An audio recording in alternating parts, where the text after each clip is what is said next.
কেউ কথা রাখেনি। ৩৩ বছর কাটল, কেউ কথা রাখেনি।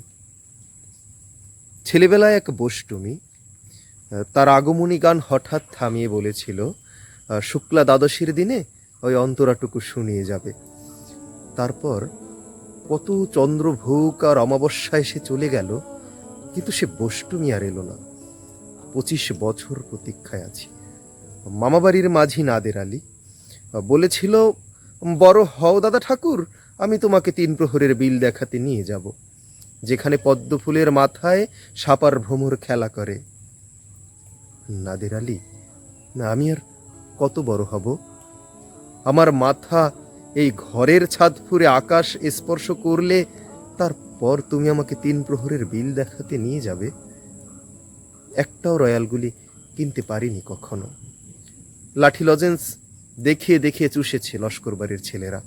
ভিখিরিদের মতন চৌধুরীদের গেটে দাঁড়িয়ে দেখেছি ভেতরের রাস উৎসব।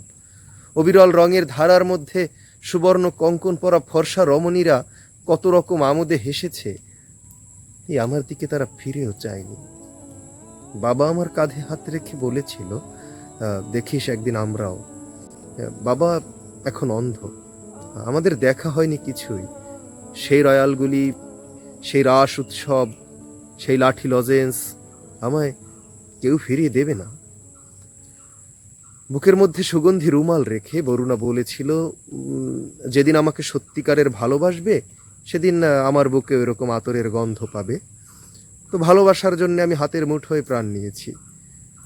দুরন্ত সারের চোখে বেঁধেছি লাল কাপড়।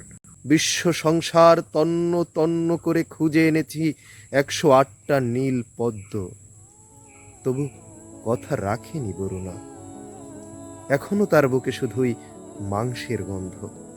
এখনো সে যে কোনো নারী। ৩৩ বছর কাটল, কেউ কথা রাখেনি, কেউ কথা রাখে না।